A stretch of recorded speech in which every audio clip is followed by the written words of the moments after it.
अस्सलाम वालेकुम स्टूडेंट्स, कैसे हैं आप सब खैरियत से हैं? क्या आप अपना काम कंप्लीट कर रहे हैं? जो भी बुक वर्क करवाया है अब तक, क्या आप सबने वो याद कर लिए हैं? अगर नहीं किया तो उसको याद करें और उसे बुक पे कंप्लीट भी करें। आज हम स्टूडेंट्स करेंगे नोटबुक पे काम। चैप्टर नंबर 2 का पहला काम हमने नोटबुक पे करना है। सबसे पहले इंडेक्स रेडी करें। Open the index page, right the heading of the unit number 2, nutrition in animals.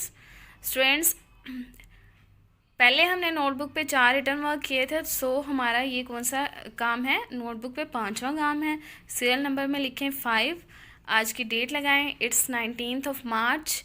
Next topic लिखें। आज हमने शॉर्ट क्वेश्चंस करने हैं 1 से लेके 5 तक। आगे पेज नंबर मेंशन करें। मेरा ये काम पेज नंबर 9 पे आएगा। आप देखें आपका काम कौन से पेज पे आएगा, यहाँ पे आपने वो पेज नंबर लिखना है। Clear students? ये चैप्टर हमने आज स्टार्ट करना है। सबसे पहले आपने इसका टाइटल पेज बनाना है इस तरह से। स्टूडेंट्स, इस तरह से पहला यूनिट का नाम लिखें और आगे कोई भी डायग्राम ड्रॉ कर लें। मैंने यहाँ पे न्यूट्रिशन का प्रोसेस बनाया हुआ है इस तरह से। अब नेक्स्ट चलते हैं, हम आज का काम करेंगे। नेक्स्ट पेज ओपन करें। सबसे पहले पेज रेडी करें। सबसे पहले डेट लगाएं, इट्स 19 मार्च। पेज के एक साइड पे आपने डेट लगानी है। उसके बाद डे लिखें। सेकेंड लाइन पे इट्स फ्राइडे टुडे।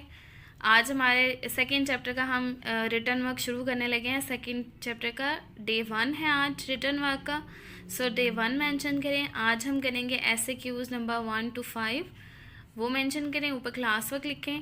यहाँ पे आ जाएं, answer the following questions, statement दें आपने क्या करना है, और एक लाइन छोड़ के आपने क्वेश्चन आंसर लिखने शुरू करने हैं। Question number 1 is what is digestion, where does digestion take place in human.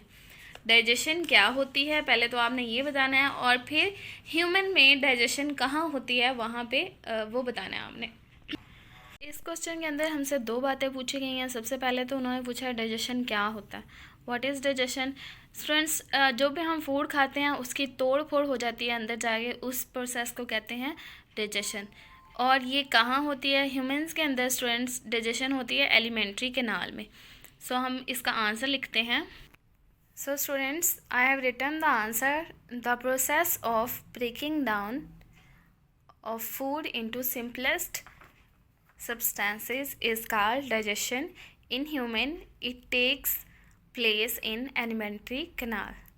Next question is write 2 differences between milk teeth and permanent teeth. Students, reading में हमने पढ़ा था मिल्क टीथ कौन से होते हैं, वो जो छोटे बच्चे होते हैं ऑलमोस्ट 1 साल की उम्र में उनके दांत आना शुरू हो जाते हैं।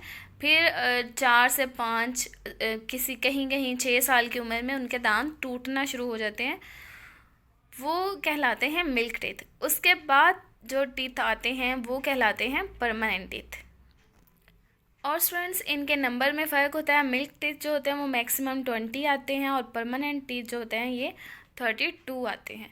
तो हम इनका डिफरेंस लिखते हैं। सो स्टूडेंट्स, इस तरह से आपने इसका आंसर लिखना है।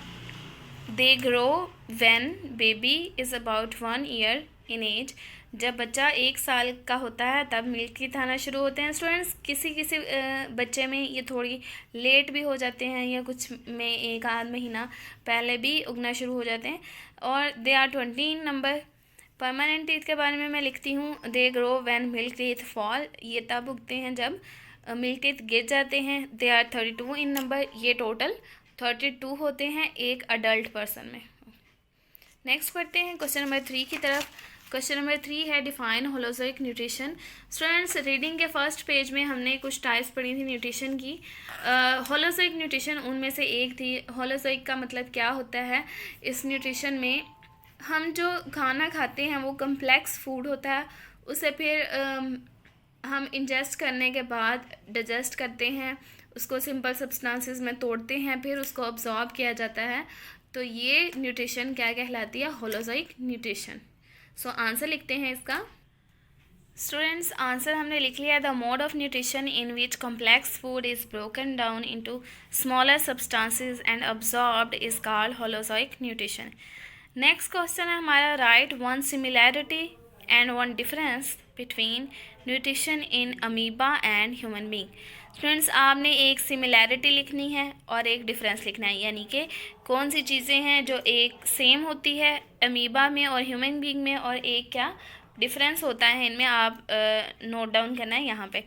तो स्टूडेंट्स अमीबा क्या है आपको याद है ना, ये यूनिसेलुलर ऑर्गेनिज्म है एक, और इसमें और ह्यूमंस में सिमिलैरिटी ये है कि ये दोनों ओमनिवोर्स हैं, यानी कि दोनों प्लांट्स भी खाते हैं और एनिमल्स भी खाते हैं। लेकिन इनके अंदर डिफरेंस स्टूडेंट्स क्या है कि अमीबा में डाइजेशन होती है फूड वैक्यूल के ज़रिए और इंसानों में डाइजेशन होती है एलिमेंट्री कैनाल में। हाँ जी, सिमिलैरिटी हमने लिखी है बोथ आर ओमनिवोर्स। डिफरेंस हमने लिखा है in amoeba digestion takes place in food vacuole while in human digestion take place in alimentary canal. यहाँ पे कॉमा लगा देती हूँ मैं,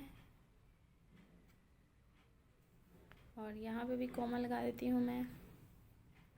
स्टूडेंट्स नेक्स्ट क्वेश्चन है हमारा डिफाइन न्यूट्रिशन। न्यूट्रिशन क्या होता है और उसके स्टेप्स आपने बताने हैं सीक्वेंस में।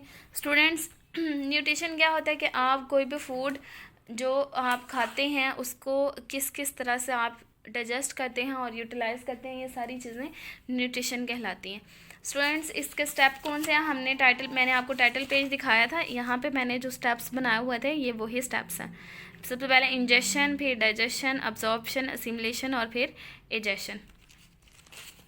सो लिखते हैं हम सबसे पहले न्यूट्रिशन की डेफिनेशन लिखेंगे। सो स्टूडेंट्स ये है हमारा answer. The process of obtaining food and its utilization is called nutrition. The process includes ingestion. Ingestion क्या होता है, फूड को इनटेक करना। डाइजेशन क्या होता है, फूड को ब्रेक डाउन करना। अब्जॉर्प्शन होता है कि उसमें से जो एसेंशियल न्यूट्रिएंट्स हैं उनको अब्जॉर्ब कर लेना। एसिमिलेशन क्या होती है कि उसको जो भी आपने न्यूट्रिएंट्स इकट्ठे किए हैं उनको ब्लड के साथ शामिल कर देना और उन्हें उनकी जगह पे पहुंचा देना है। इजेशन में क्या करते हैं, हम एक्सक्रीट कर देते हैं जो भी वेस्ट प्रोडक्ट्स होते हैं हमारी फूड के। सो स्टूडेंट्स ये था आज का काम। होपफुली आपको समझ लग गया होगा। क्वेश्चन नंबर 1 से 5 स्टूडेंट्स आपने इन्हें नोटबुक पे नोट करना है और इन्हें याद भी करना है। ओके स्टूडेंट्स, अल्लाह हाफिज़।